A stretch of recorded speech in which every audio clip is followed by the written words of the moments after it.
కానీ అమెరికాలో ఉండే మీడియా వీళ్ళంతా ఏం చెప్తున్నారంటే 20,000 నుంచి 30,000 మందిని చంపేశారని చెప్తున్నారు. ఇరాన్ దీన్ని ఆపడానికి కోసం ఆహ్, ఎక్కడికంటే అక్కడ మిషన్ గన్‌లతో దగ్గర నుంచి చంపేసి ఉరి తీయడం అన్ని రకాలు చేసింది. ఒక 20, 30,000 మందిని అరెస్టులు చేసి జైళ్ళలో పడేసింది. తర్వాత ఇంటర్నెట్ కట్ చేసింది. దాంతో అక్కడ ఇప్పుడు తిరుగుబాట్లు తగ్గిపోయినాయి. దాన్ని మళ్ళీ పెంచడానికి అమెరికా ఏం చేస్తుందంటే మన స్టార్ లింక్ అని కంపెనీ ఉంది అక్కడ. ఈ స్టార్ లింక్ అనేది ఇంటర్నెట్ ప్రొవైడ్ చేస్తుంది. ఈ వాళ్ళని కొన్ని టెర్మినల్స్‌ని ఇటు వదిలారు ఇరాన్‌లో. అంటే ముందు నుంచి వాళ్ళు అనేక దేశాల చుట్టూ స్టార్ లింక్ అమ్ముకుంటుందండి. మొన్న ఉక్రెయిన్‌లో కూడా స్టార్ లింక్ ఇంటర్నెట్ ప్రొవైడ్ చేస్తుంది. ఎందుకంటే వార్‌ఫేర్‌లో యుద్ధం చేయాలంటే కూడా ఇవాళ ఇంటర్నెట్ ఉండాలి. ఎందుకంటే డ్రోన్స్ ఇవన్నీ ఆపరేట్ కావాలంటే ఏఐ టెక్నాలజీ కావాలి. ఏఐ టెక్నాలజీ కావాలంటే ఇంటర్నెట్ కావాలి. సో ఈ స్టార్ లింక్ ఎవరిదో తెలుసు కదా మీకు, ఎలన్ మస్క్‌ది. సో ఎలన్ మస్క్ వ్యాపారస్తుడు కాబట్టి వాడికి డబ్బులు ఇస్తే ఏమన్నా యుద్ధంలో కానీ ఏమన్నా చేస్తాడు. అలాగా ఇప్పుడు అక్కడ ఇంటర్నెట్ క్రియేట్ చేసి మళ్ళీ అక్కడ ఉద్యమాలు క్రియేట్ చేయాలని అమెరికా ట్రై చేస్తుంది.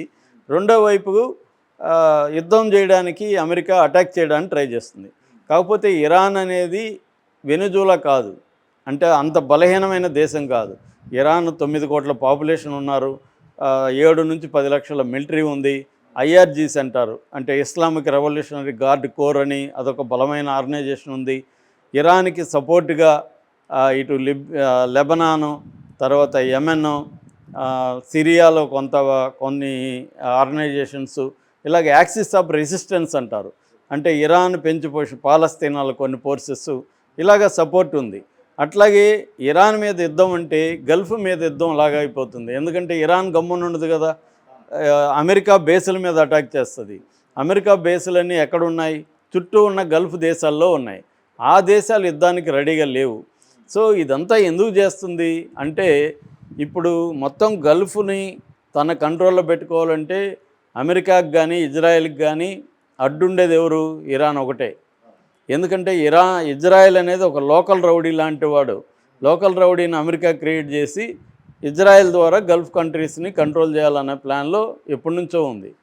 దీనికి ఎదురుపడుతూ ఉండేది, గట్టిగా ఎదుర్కొంటుండేది ఇరాన్.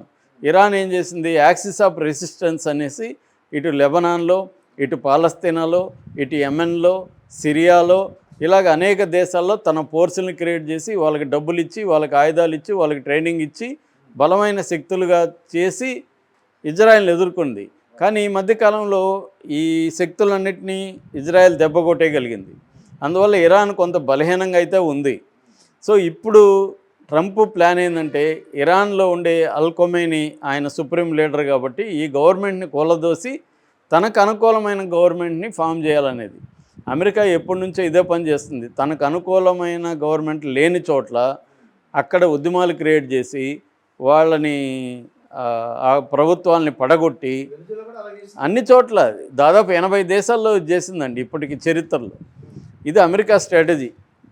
అంటే ఆ వనరుల మీద వాటి అన్నిటి మీద పట్టుండాలంటే తన మాట తన మాట వినేవాడు అక్కడ ఉండాలి.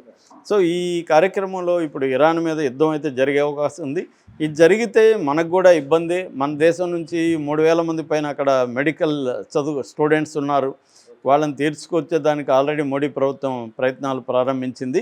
మరోవైపు అక్కడ స్ట్రెయిట్ ఆఫ్ హోర్మోన్ అంటారు, హార్మోన్ జలసంధి ఉంది. ఇది ఇరాన్కి వాటర్స్లో 39 కిలోమీటర్ల వెడల్పు, 167 కిలోమీటర్ల పొడవుతో ఉంటుందండి. దీని ద్వారా ఏషియాకు వచ్చే చైనాకి, ఇండియాకి, ఇలాంటి దేశాలకి వచ్చే లిక్విడ్ నేచురల్ గ్యాస్ అండి, 20% గ్యాసు దీని గుండానే వస్తుంది. ప్రపంచంలో ఉండే ఎల్ఎన్జి గ్యాస్లో 20% దీని ద్వారా వస్తుంది. ప్రపంచంలో ఉండే షీబోర్న్ ఆయిల్ అంటారు, అంటే సముద్ర మార్గం ద్వారా వచ్చే ఆయిల్లో 25% దీని ద్వారా వస్తుందండి. ఇప్పుడు యుద్ధం కానీ జరిగితే దీన్ని ఆపేస్తుంది ఇరాన్. ఇది ఆపేస్తే మన మీద ప్రభావం పడుతుంది. అంటే గల్ఫ్ దేశాల నుంచి ఇండియాకు వచ్చే డీజిల్ కానీ పెట్రోల్ కానీ దెబ్బతింటుంది. దానివల్ల మొత్తం ఇంకా మన ట్రాన్స్పోర్టు, మన నిత్యావసర వస్తువుల ధరలు, మన ఆర్థిక వ్యవస్థ అన్నిటి మీద ప్రభావం పడుతుంది. సో కాబట్టి ఇరాన్ మీద ట్రంప్ యుద్ధం చేస్తే మాత్రం ఇది ఇంకొక ఒక రీజనల్ వార్ లాగా అయితే మారిపోయే అవకాశం అయితే ఉంది.